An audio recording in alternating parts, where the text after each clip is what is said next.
Chairman, thank you. I don't know that I have questions, but I probably will end up asking a couple. I'm, again, troubled. And this is not necessarily the topic of this hearing, but I'm going to air my grievances, even though it's not Festivus. I continue to receive, what I know about veterans and the circumstances they're in is generally by conversations I have with veterans, with the veteran service organizations, but so much of what I know or believe is going on is what we call casework. A veteran who calls, comes to the office, emails us, tells us a story about experiences at the VA. And again, many times those conversations are very complimentary of the VA. But I am concerned about what I've seen going on for the last 6 months and only increasing. And it's the number of cases of veterans who call, write, email, or tell me, or my staff, that they want to utilize community care, but the VA says it's not available to them. I think by law, that's not a fair statement that the VA should be making. It's my view, based upon what conversations I've had with people who work at the VA, that there's a concerted effort to rein in community care and to increase care within the VA hospital. I don't know, Mr. Vlasic? I don't know whether that's something that you would care to comment on, but let me give, what's got me exercised today is this. So over the weekend, I usually read my weekly case report from my particularly veterans staff caseworkers. Time and time again, it's, I would guess in this report, there was a dozen veterans who called to say, I've been getting chiropractic care in the community. The VA tells me it's no longer available to me. I don't understand why that is, but here is the one that stands out and has my ire today. This gentleman tells us that this veteran tells us that he is been receiving cancer treatments in his hometown. He has 2 more cancer treatments to complete, and I do think there's something going on at the VA in regard to oncology. He has 2 treatments to complete his cancer treatment, and the VA says that he is no longer eligible for community care where those treatments have been occurring. He has 58 treatments completed. He needs 60, and they're saying, come to Topeka. Our research with talking to the VA about this circumstance is that he was allowed community care because he lived 60 minutes from the VA hospital. They've recalculated, he lives 59 minutes now from the VA hospital. It changed his status as eligibility for community care and told to drive. Now, I can't imagine that you're not going to fix this. I can't imagine I'm telling you this story without it getting it fixed. But there's something, a mindset that this represents, along with all the other instances in which people tell me, I like my community care, but the VA tells me I now need to come to the, and I mean, I've had this conversation with the secretary all the way down, and I'm always assured that there's no bias against community care. There is an explanation that community care is costing us too much money.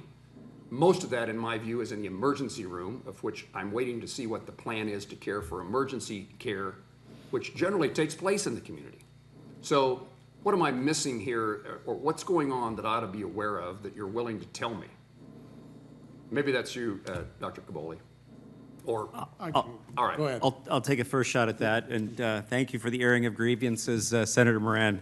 I wish I could say these things in a more angry manner and in a more, with less of a smile.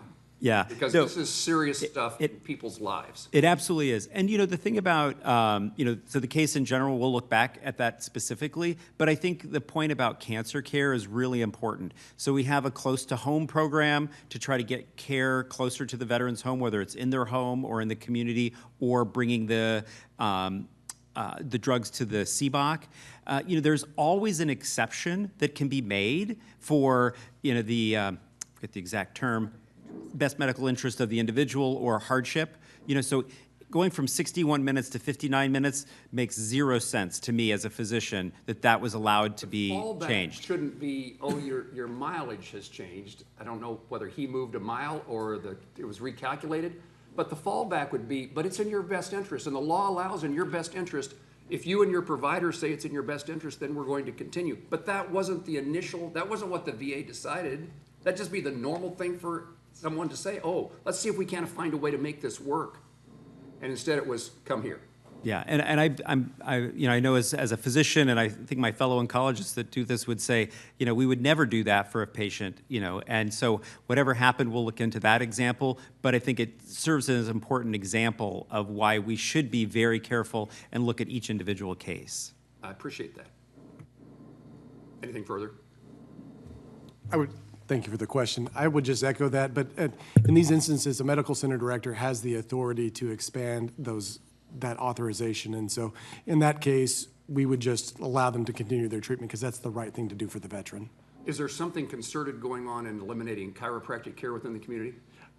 No, not that I know of. I think that there has been an effort to review some of the chiropractic care to where they reach functional stability, but in terms of eliminating chiropractic care, no. I think in these instances, you can have chiropractic care, but only if you come to the hospital, to come to Topeka, Wichita, or Leavenworth. At my home state, we're not doing that, so I can't speak to that, but we do provide chiropractic care. One of the things that we've found is that some of our veterans want to continue chiropractic care for years and years, and so we like to bring them back in to reevaluate it, because they're not going to get better by doing some of that. It requires surgery.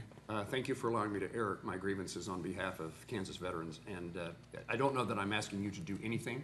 This is more of a statement for those in the VA who are maybe making those decisions, but Dr. Kaboli, if you have any role to play, we've raised this topic with the VA already, and again, I can't imagine that can't be fixed, but it just highlights what I think is a trend that's troublesome to me. In a state like ours, Kansas, where distances are so great, the error on the side always ought to be for the veteran, and he or she has choice to make a decision. Thank you. Senator Moran, I think they do need to do something in this particular position. I think that if you feel comfortable with it, get them the name to find out who made the decision, because if they made a bad decision with this veteran, which I think is a bad decision, by the way, people who have gone through cancer care have their own problems, then I think that there should be some follow-up and ask these people why that's going on. Mr. Chairman, I can assure you, and I can assure the veterans at home, that we are following up, have followed up with the VA. They're responding to us. They're looking into the facts. And if we needed to do something further, I'm happy to have a conversation with you and my colleagues on this committee to see if we can't get serious attention. Anytime